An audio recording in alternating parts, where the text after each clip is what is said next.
আল্লাহর পয়গম্বরের সামনে বৈশা বৈশা এক সাহাবী কান্না করে। নাম হলো দাহিয়াতুল কলবি রাদিয়াল্লাহু তাআলা আনহু। নবী আমার ডাক দিয়া কয়, ও দাহিয়া, কান্না কেন করো? বলে, একটা ঘটনা মনে পড়ে গেছে, এই জন্য কান্না করি, অন্য কোনো কারণে নয়। কি ঘটনা বলো? হুজুর, বলতে আমার মনটা চায় না। কয়, বলো না, কি ঘটনা? হুজুর গো, আমি একবার আমার মুসলমান হওয়ার আগে একবার আমি আমার উদরের সন্তান দিয়া আমি ব্যবসার উদ্দেশ্যে রওনা হয়ে গেলাম। সন্তানটা দুনিয়াতে আসার সময় হয়ে যাইতেছে।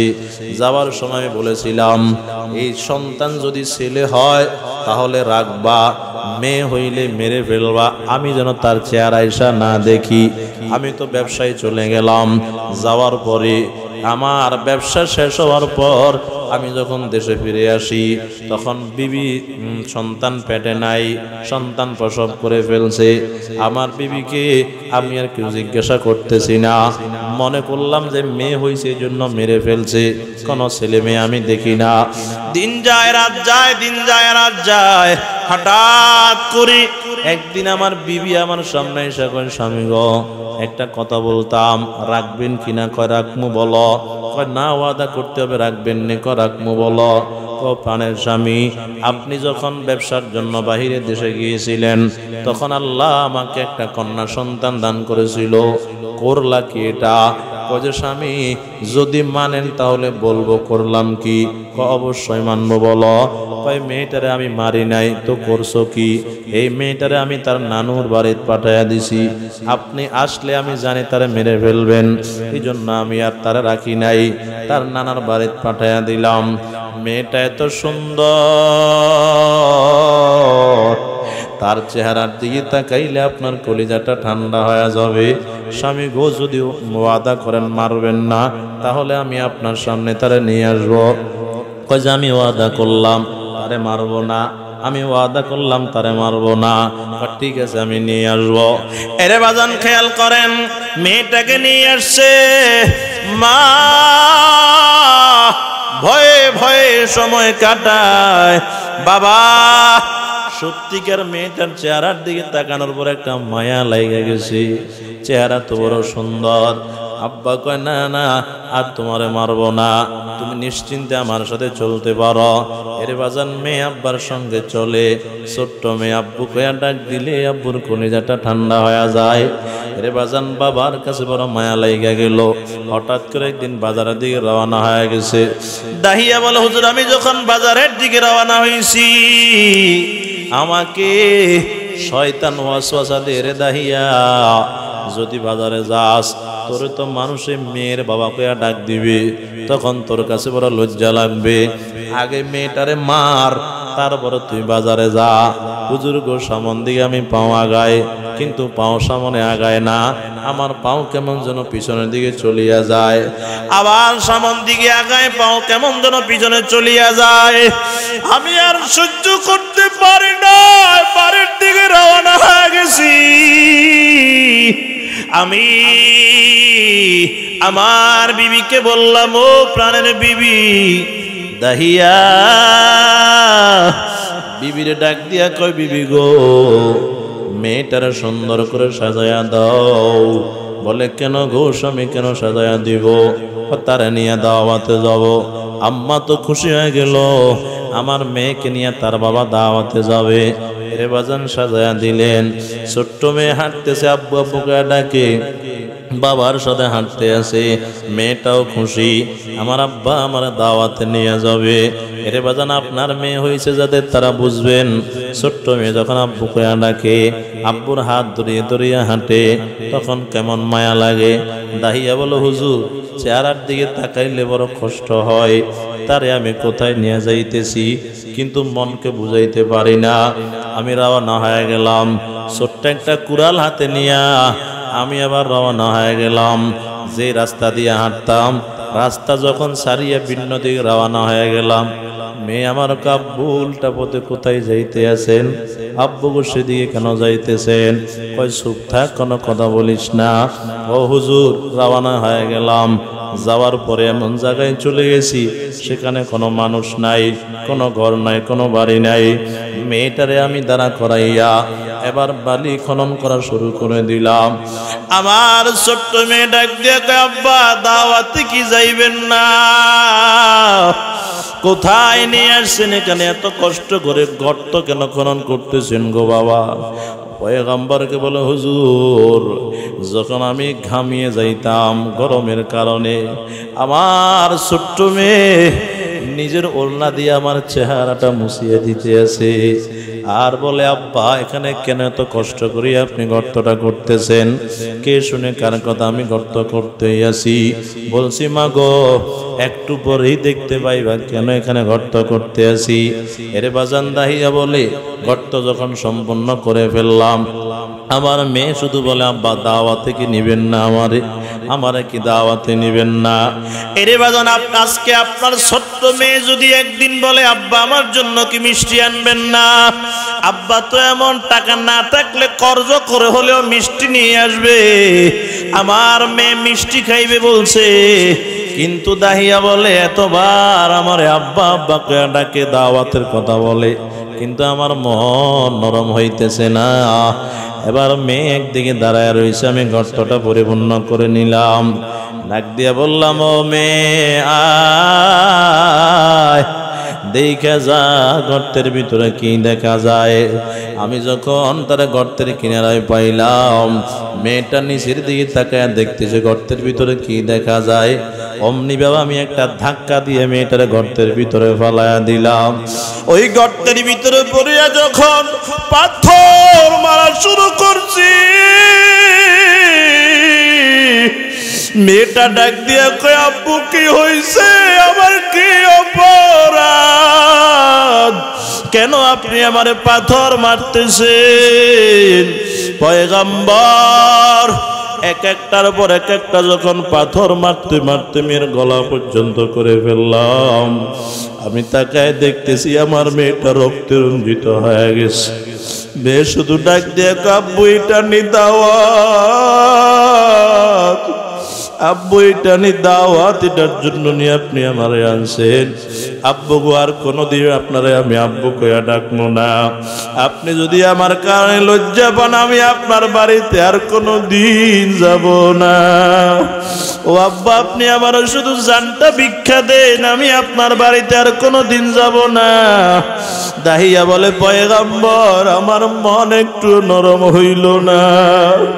এরপরে যখন আমি পাথরটা মারছি, মাথাটা চূর্ণ বিচূর্ণ হয়ে গেছে। আমি আবার দৌড় মারতেছি পিছন দিক থেকে, কে যেন ডাকতে, আব্বু কই যাও? আমার একটু নিয়ে যাও, আমার কেন রাইখা যাও? আমার মন চাইতেছে না এখানে থাকার জন্য। ও পয়গম্বর, ওই কথাটা এখনো যদি মনে পড়ে আমার মনটা ভেঙে চূর্ণ বিচূর্ণ হয়ে যায়।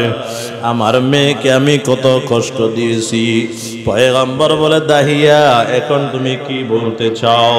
বলে, পয়গম্বর আল্লাহ আমারে মাফ করবেন এই জন্য আমি চিন্তায় পড়েছি। আল্লাহর পয়গম্বর বলে, না না, আল্লাহ তোমার ক্ষমা করে দিবেন, এই গুনাহ রাখবেন না, কারণ তুমি পড়েছো লা ইলাহা ইল্লাল্লাহু। তুমি যখন কালিমা পড়েছো, আমার আল্লাহর সাথে সাথে তোমার জীবনের সব গুনাহগুলা মাফ করে দিয়েছে। জোরে কোন সুবহানাল্লাহ। ও মুসলমান আমার বাবা, কি বুঝাইতে চাইতেছি, কি বুঝলেন রে বাজান? এই সমাজে এই দুনিয়াতে নারীর কোনো দাম ছিল না রে বাজান। আব্বা নিজে পাথর মারিয়ে নিজের সন্তানকে মেরে ফেলতেন। এবার চিন্তা করে দেখেন না বাজান, ইসলাম শরীয়ত একটা মেয়েকে সম্মান বাড়াইছে না কমাইছে? জোরে বলেন না, কমাইছে না বাড়াইছে? এরে মুসলমান আমার বাবা, 2 নাম্বার আমি কথা শেষ করতেছি। 2 নাম্বার, যখন একজন নারী যখন যুবতী হয় তখন তার ইজ্জত সম্মান কেমন? আল্লাহর পয়গম্বর বলেন, হুব্বিবা ইলাইয়া মিনাদ দুনিয়া আন-নিসাউ ওয়াত-তিব। রাসূল বলেন দুনিয়াতে আমার কাছে দুইটা জিনিস খুব প্রিয়, এক হলো সুগন্ধি, আর এক হলো আমার হালাল বিবি। সুবহানাল্লাহ বলেন। এক নাম্বার হলো সুগন্ধি, আরেকটা হলো আমার হালাল বিবি। এটা আমার কাছে খুব ভালো লাগে। পয়গম্বর বলেন এরে বাজান, এই জন্য বিবির কদর করা শিখেন রে বাবা। অনেক মানুষ আছে, অনেক মেয়ে মহিলা আছে, অনেক পুরুষ আছে, অনেক স্বামী আছে, অনেক স্বামী এমন আছে বিবিকে সকাল বিকাল দুইবার মায়ের না দিলে ভালো লাগে না। আছে না নাই? ফিডা ফিডা ফিডা ফিডা কার কয়? শুধু ফিডে তাই নি 14 গোষ্ঠী উদ্ধার করে। কথা কান আছে না নাই? লবণ একটু বেশি হইল কাই মায়ের নাই, এদিকে নাই, এই জন্য বুঝতেছেন না আপনারা। লবণ তরকারিতে একটু বেশি হইল কা মায়ের। বিয়ের সময় 3 লক্ষ টাকা যৌতুক, এরপরে কত নির্যাতন। বাড়িতে বর্তমানে কিছু মানুষ এমন আছেন নিজের বিবিকে মনে করে কর্মচারীর মতো, শুধু কাজ কর, শুধু কাজ কর। এখন মাসআলা বললে তো আপনি আটকিয়ে যাবেন। বিবি তো কাজ করার জন্য না। কথা বুঝেন নাই? হ্যাঁ, কোন বিবি যদি কয় আমি তোমার শ্বশুর শাশুড়ির খেদমত করব, আমি তোমার মা বাবার খেদমত করুম না, বিবিকে জোর করে বলা যাবে না তুই খেদমত করতেই হবে। এটা হলো ছেলের দায়িত্ব। কিন্তু ছেলে বাহিরের কাজে ব্যস্ত, তো এই জন্য ছেলে তার মা বাবার খেদমত বউ দিয়া করায়। আর আমাদের দেশের মহিলাগুলা ভালো, এই জন্য খেদমত করতে আসে। এখন মহিলারা শুনলে তো বলবে বাবা হুজুরি তো মাসালা বলে গেছে, কালকে থেকে আমি তার খেদমত করুম না। যদি এমন কেউ বলে ফেলে তা আপনি বলবেন যে আমি আমার মা বাবার খেদমত করুম, তুই যা টেয়া কামাই। কথা বুঝেন নাই? ঘর তো চলতে হইব। কথা কয় না রে, বুঝেন না? মানে আপনারা যে আমি যে তোমার সব খরচাদি বহন করতেছি, এই জন্য আমি আমার মা বাবার খেদমত করতেছি, পারতেছি না, তুমি করা লাগবে। এটা আমাদের দেশের ঔরস হয়ে গেছে। কথা কোন ঠিক কিনা? খেদমত করা লাগবে। তো খেদমতের জন্য এমন করা যাবে না যে শুধু করণীর মতো কাজ করাইবে, এমন না। এই সমাজে, এই সমাজ না, বিভিন্ন সমাজে বাংলাদেশে এমনও আছে পুরুষ তাহাজ্জুদ পড়ে, স্বামী তাহাজ্জুদ পড়ে, বউ ফরজ নামাজও পড়ে না। কথা কয় না? আছে না নাই? তার মানে হে মনে করে শুধু তাহাজ্জুদ আমার লাই বললাই ন। আসলে কি এমন নেই? কথা কন না এমন না? পুরুষ নারীর ইবাদত সবাইরে করা লাগবে। কথা কন করা লাগবে নি? এই জন্য বিবিদের উপর টর্চারিং করবেন না। বিবিদের উপর জোর করে যাহা পারবে না তাহা কাঁধে চাপায়া দিবেন না। এ মুসলমান আমার বাবা খেয়াল করেন, জবানটা খুলে বলেন না এই এলাকার সবচেয়ে বড় ধনী দামি নাকি আমার মায়ার নবী দামি? জোরে জোরে জোরে কোন? এই এলাকায় এই দেশের শাইখুল হাদিস দামি নাকি নবী দামি? নবী দামি। এই দেশের রাজা বাদশাহ সরকার দামি না নবী দামি? দুনিয়ার সব দেশের রাজা বাদশারা দামি না নবী দামি? নবীজি আমার দামি। এত দামি দুই নবী হওয়ার পরেও কি করছেন জানেননি? সারাদিন রাজ দরবারে সারাদিন মানুষের কাজ করতেন, সব মানুষের খেদমত করতেন, খোঁজ খবর নিতেন। এরে বাজান, রাষ্ট্রপতি হইয়া দেশ চালাইছেন, এত কষ্ট করেছেন, কিন্তু বাড়িতে গিয়া কি করতেন জানেন? বিবি যদি কাজ করতে একটু দেরি হইতো, যাইয়া বিবির সঙ্গে কাজের সহযোগিতা করতেন। সুবহানাল্লাহ বলবেন না? নিজের কাপড়গুলা নিজেই গোছাইতেন, নিজের জুতাগুলা নিজে পরিষ্কার করতেন। হযরত আনাস রাদিয়াল্লাহু তাআলা আনহু নবীজির খাদেম ছিলেন কয় বছর? 10 বছর। 10 বছর খাদেম ছিলেন। আনাস কয় আমি যে নবীর 10 বছর খেদমত করছি, আমার খেদমতের বয়সে নবীজি আমারে কোনোদিন এই কথা বলেন নাই, এই কাজ করস নাই কেন, এই কাজ করছস কেন, কোনোদিন আমারে বলে নাই। আর যদি আজকে আমার আপনার যদি একটা খাদেম 1 মাসের জন্য দেয়, আমার নির্যাতনে খাদেম ফালায়া যাইব। কথা বুঝাইতে পারেন না? বুঝাইতে পারে না? হাই বেটা এটা এমনি করছস, কয় এটা এমনি করছস, কয় কি কয় না? জোরে কোন, কয় কি কয় না? আনাস রাদিয়াল্লাহু তাআলা বলেন না না, আমার 10 বছরের ভিতরে কোনোদিন এই কথা রাসূল বলে নাই। যেটা আমি করছি যদি কাজ রাসূলের মনমতো হয়েছে তো আলহামদুলিল্লাহ, যদি মনমতো না হয় রাসূল দো জাহানের সরদার নিজ হাতে কাজটা করে ফেলতেন। সুবহানাল্লাহ কইলো না। এর বাজান এই জন্য বিবিদেরকে সব কাজ চাপায়া দিবেন না, নিজেও কিছু কষ্ট করার জন্য চেষ্টা করবেন। ও মা বোনেরা, এই কথা শুনিয়া কালকে গোসমারিয়ার বৈশা থাকিয়েন না, আপনাদেরকেও কাজ করা লাগবে। আল্লাহর পয়গম্বর বলেন, আলমারআতু ইজা সাল্লাত খামসাহা ওয়া সামাত শাহরাহা ওয়া আহসানাত ফারজাহা ওয়া আতাআত বালাহা ফালতাদখুল মিন আইয়ি আবওয়াবিল জান্নাতি শাআত। রাসূল বলেন, কোন নারী যদি 6টা কাজ করতে পারে, জোরে কোন কয় কাজ? আরে জোরে কোন না বাবা, কয় কাজ? 1 নাম্বার যদি 5 ওয়াক্ত নামাজ পড়তে পারে, মুখস্থ করেন, বিবিরে গিয়ে বাড়িতে বলিয়েন। 1 নাম্বার হলো 5 ওয়াক্ত নামাজ যদি পড়তে পারো, রাসূল সার্টিফিকেট দিয়েছে, হাদিস পড়ছি আমি। 1 নাম্বার যদি তুমি 5 ওয়াক্ত নামাজ পড়তে পারো। 2 নাম্বার যদি ওয়াসামাত শাহরাহা, রমজান মাসে রোজা রাখতে পারো। 3 নাম্বার ওয়া আহসানাত ফারজাহা, নিজের লজ্জা স্থান যদি হেফাজত করতে পারো, ইজ্জত হেফাজত করতে পারো। তারপরে আল্লাহর পয়গম্বর 4 নাম্বার বলেন, 3 নাম্বার ওয়া আহসানাত ফারজাহা, 4 নাম্বার ওয়া আতাআত বালাহা, স্বামীর মালের হেফাজত যদি করতে পারো, স্বামীর খেদমত যদি করতে পারো, এই 4টা কাজ যদি কোনো মহিলা করতে পারো, মৃত্যু হইতে দেরি, তোমার জন্য জান্নাতের 8টা দরওয়াজা খুলতে দেরি হবে না। সুবহানাল্লাহ বলেন। ও মুসলমান, আমার বাবা পয়গম্বর বলেন, আইয়ু ইমরাতিন মাতাত ওয়া যাওজুহা আনহা রাদিন দাখালাতিল জান্নাহ। ও মা বোনেরা শুনো, আল্লাহর পয়গম্বর বলে, কোন মহিলা যদি মৃত্যুবরণ করে আর তার স্বামী যদি কথা কয়, আমার এই বিবিটা ভালো ছিল, রাসূল বলেন মরতে দেরি, জান্নাতে যাইতে দেরি হবে না। সুবহানাল্লাহ পড়বেন না। আজকে এরকম আছে নি, যদি বিবি মরে, স্বামী কয় বলা দূর হইছে, কয়নি। এতির জ্বালায় আমি ঘরে থাকতে পারতাম না, মরছে তো আমার ঘরটা পরিষ্কার হইছে। এমন বিবি, এমন স্বামী দুনিয়াতে আছে না? না।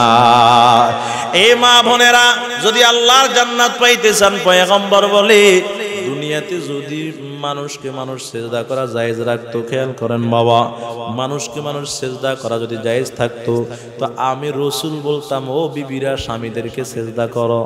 সুবহানাল্লাহ বললেন না? তাহলে স্বামীর দাম আছে না নাই? স্বামীর দামও আছে, নারীর দামও আছে। এরে বাজান, এই জন্য নারীদেরকে কষ্ট দেওয়া যাবে না। ও মা বোনেরা, স্বামীকেও কষ্ট দিবেন না। স্বামী স্ত্রীর মিল মহাব্বত যদি থাকে, ওই ঘর তো ঘর নয়, ওই ঘরটা আল্লাহর জান্নাতের টুকরা হয়ে যায়, ঠিক কিনা? এ মুসলমান আমার বাবা, কষ্ট হয় আপনাদের? একটু কষ্ট পাইতেছেন, আমি বুঝতেছি। শেষ কথা, শেষ, খেয়াল করেন। 3 নাম্বার পর্ব, এই যুবতী যখন মা হয়ে যায়, আল্লাহ এবার কেমন সম্মান দান করে। আল্লাহ কয়, কাদা রাব্বুকা আল্লাহ তা'বুদু ইল্লা ইয়াহু ওয়া বিল ওয়ালিদাইনি ইহসানা। আল্লাহ কয়, আমার ফয়সালা, ওয়া কাযা রাব্বুকা, তোমার রবের ফয়সালা, তোমার রবের হুকুম, তোমার রবের সিদ্ধান্ত এটাই। তুমি যদি ইবাদত করতে চাও, একমাত্র করবা আল্লাহর। ইবাদত করার পরে এবার তুমি খেদমত করবা তোমার মা বাবার। জোরে কোন সুবহানাল্লাহ বলেন না? কার খেদমত? মা বাবার। বলেন না কার খেদমত? ও ভাই, খেয়াল করেন, আর একটু সময় ধৈর্য ধারণ করে শুনেন বাদান, কথা শেষ। মা বাবার খেদমত এত দামি কেন রে বাবা? কারণ মা বাবা আমার দুনিয়াতে আসার একটা মাধ্যম রে বাজান। মা বাবা ছাড়া আমি দুনিয়াতে আসতে পারতাম না। এই জন্য আল্লাহর পয়গম্বর বলেন, খেদমত কর তোর মা বাবার। আল্লাহ বলে, খেদমত কর তোর মা বাবার। তোর মা বাবার সাথে ভালো আচরণ কর, তোর মা বাবার খেদমত কর। মা বাবা যদি রাজি, আল্লাহও রাজি। সুবহানাল্লাহ বলেন। আমি কসম করে বললে কাফারা দেওয়া লাগবে না। আমার বর্তমান যে মেয়ের বয়স 8 বছর, আমার মেয়েটা যখন হইছে, কেমন যেন আল্লাহ আমার রুজির ভিতরে এমন বরকত দিছে, আমি টেরও পাইতেছি। আমি কসম করে বললে কাফারা দেওয়া লাগবে না, এই জন্য বলতেছি, তাকিদের জন্য বলতেছি। আমি স্পষ্ট আমি বুঝতে পারলাম যে আল্লাহ আমার মেয়ে দিয়েই আল্লাহ আমার বরকত শুরু করে দিয়েছে। পারে না আল্লাহ? আয় বাবা বলেন না, পারে না? এজন্য আমি আশা রাখি, আল্লাহ যদি আমারে আরো 10টা মেয়ে দেয়, কোনো অসুবিধা নাই ইনশাআল্লাহ। ব্যবস্থা করবে কি? দুনিয়ার কোন মানুষ ব্যবস্থা করার সুযোগ করবে কি বলেন? এই সমাজে, আপনাদের সমাজে না, মানে এই বাংলাদেশের সমাজে এমন সমাজও দেখেছি, এমন বাপকেও দেখেছি, মেয়ে 4টা হয়েছে, 5 নম্বর মেয়ে হয়েছে, হওয়ার কিছুক্ষণ পরে মারা গেছে, আব্বা কাছে থাকিয়াও কবর দিতেও যায় নাই, এত রাগ ছিল মেয়ে কেন হইল। ওই লোকেরা আমি 2 চোখে দেখছি, আমি ফাঁপিয়ে 2 চোখে লিখছি তাদের। তাহলে নারীর দাম ছিল না, ইসলাম নারীর দাম কমাইছে না বাড়াইছে? বলেন বাবা, নবীর দাম বাড়াইছে না কমাইছে? আল্লাহ দাম কমাইছে না বাড়াইছে? কেমন দাম? আল্লাহ রাসূল বলেন, قال النبي صلى الله عليه وسلم من ولد له ابنة فلم يؤذها ولم يهنها ولم يوقد ولده عليها يعني الذكور أدخله الله بها الجنة। আল্লাহর পয়গম্বর বলেন, কোন মানুষ যদি একজন নারীকে একজন মেয়ে জন্ম দেয় এবং এই মেয়েকে কোনো প্রকারের কষ্ট না দেয়, কোনো প্রকারের ছেলের থেকে অগ্রাধিকার না দেয়, ছেলে এবং মেয়ের মোহাব্বত যদি সমান রাখে, ছেলেকে বেশি করছে মেয়েকে কম করছে এমন যদি না হয়, তাহলে ওই বাবা তাকে লালন পালন করিয়া যদি অন্য একটা ছেলের হাতে উঠে দিতে পারে, স্বামীর হাতে, রাসূল বলেন আল্লাহ তার জন্য জান্নাত রিজার্ভ করে রাখছে। ও মুসলমান আমার বাবা, আল্লাহর পয়গম্বর বলেন, ভিন্ন হাদিসের ভিতরে বলেন, ক্বালান নবী সাল্লাল্লাহু আলাইহি ওয়াসাল্লাম মান আলা সালাসা বানাতিন আও সালাসা আখাওয়াতিন আও বিনতাইন আও উখতাইন ফাআহসানা ইলাইহিন্না ওয়া যাওয়াজাহুন্না দাখালাল জান্নাহ ফালাহুল জান্নাহ। আল্লাহর পয়গম্বর বলেন, কোন মানুষ যদি 3 জন মেয়েকে লালন পালন করছে, অথবা 3 জন বোনকে লালন পালন করছে, অথবা 2 জন মেয়েকে লালন পালন করছে, অথবা 2 জন বোনকে লালন পালন করছে, এরপরে ফাআহসানা ইলাইহিন্না এদের সাথে সুন্দর আচরণ করছে, উত্তম আচরণ করছে, ওয়াজাহুন্না এবং একজন ভালো স্বামীর হাতে তুলে দিতে পারছে, তো ফালাহুল জান্নাহ, পয়গম্বর বলেন তার জন্য আল্লাহ জান্নাত রিজার্ভ করে রাখছে। সুবহানাল্লাহ বলেন। মুসলমান আমার বাবা খেয়াল করেন, আল্লাহর পয়গম্বর বলেন, কোন মানুষকে যদি আল্লাহ মেয়ে দিয়া পরীক্ষা করে, আর যদি ওই মেয়ে পাইয়া সে যদি পরীক্ষায় পাশ করে, হাদিসটা কখন বলছেন জানেন? আম্মা জানা আয়েশা সিদ্দিকা রাদিয়াল্লাহু তাআলা আনহা পয়গম্বর যখন ঘরে আসছেন, আসার পর একটা ঘটনা শুনাইছে। ঘটনা, ও পয়গম্বর, আজকে আমার ঘরে একজন মহিলা ছিল, তার সাথে 2 জন মেয়ে ছিল। তার মেয়ে আয়েশা আমার কাছে কিছু জিনিস চাইছিল, আমি দিতে পারি নাই। একটা মাত্র খেজুর ছিল, খেজুরটা দিয়েছিলাম, আর এই খেজুরটা মা পাইয়া নিজে নিজে খেয়ে ফেলে নাই। খেজুরটা একটা মেয়েকে এক্সট্রা করে দিয়াও দেয় নাই। একটা খেজুরকে মা আমার সামনে সিরিয়া 2 ভাগ করছে, 2 ভাগ করে এক মেয়েকে অর্ধেক দিয়েছে, আরেক মেয়েকে অর্ধেক দিয়েছে। এরপরে এই মা আমার ঘর থেকে চলে গেল। তখন রাসূল এই হাদিসটা বলেন, আল্লাহ যদি কাউকে মেয়ে দিয়া পরীক্ষা করে, আর যদি সে পরীক্ষার ভিতরে পাশ করে, তো আল্লাহ তার জন্য জাহান্নামের আগুন হারাম করে দিবে। সুবহানাল্লাহ বলেন। তার মানে আল্লাহ তাকে জাহান্নাম দিবে না। জাহান্নাম না দিলে কি দিবে? ওর কথা কয় না, কি দিবে? জান্নাত। জাহান্নাম দিবে না মানে আল্লাহ তারা জান্নাত দিবে। জান্নাত দিবে না মানে তারা জাহান্নাম দিবে। যাদের উপর জান্নাত হারাম তাদের উপর জাহান্নাম ওয়াজিব, আর যাদের উপর জাহান্নাম হারাম তাদের উপর জান্নাত ওয়াজিব। তো আল্লাহ জাহান্নাম তাদেরকে দিবেন না। তার মানে মেয়ে পাইয়া যে মেয়েকে লালন পালন করিয়া বড় করছে, তারে একটা ভালো স্বামীর হাতে তুলে দিতে পারছে, আল্লাহর রাসূল বলেন জাহান্নামের আগুন তাদেরকে স্পর্শ করতে পারবে না। এ মুসলমান আমার বাবা, আল্লাহর পয়গম্বর নারী জাতিকে শিশু অবস্থায় কেমন সম্মান দান করছেন। ওই পয়গম্বর যখন বাড়ির থেকে বের হইতো কোথাও সফরে যাওয়ার জন্য, সর্বশেষ দেখা সাক্ষাৎ শেষ করিয়া সর্বশেষ ফাতেমার সঙ্গে দেখা করতেন। এরে বাজান, আবার যখন সফর থেকে বাড়িতে আসতেন সর্বপ্রথম খুঁজতেন আমার ফাতেমা কই। সর্বপ্রথম আমার ফাতেমার সঙ্গে দেখা না করলে আমার কাছে ভালো লাগে না। রে মুসলমান আমার বাবা, নারী জাতির শিশু অবস্থায় পয়গম্বর এত মর্যাদা দিয়েছেন। আল্লাহর পয়গম্বর বলেন, কোন বাবা যদি মেয়ে লালন পালন করতে পারে এবং তাদেরকে কোন রকমের কষ্ট যেন না দেয়, যদি কষ্ট না দিয়ে লালন পালন করতে পারে, ওই মেয়ের বাবা আর আমি রসুল জান্নাতে দুইজন এই দুইটা আঙ্গুলের মতো পাশাপাশি থাকবো।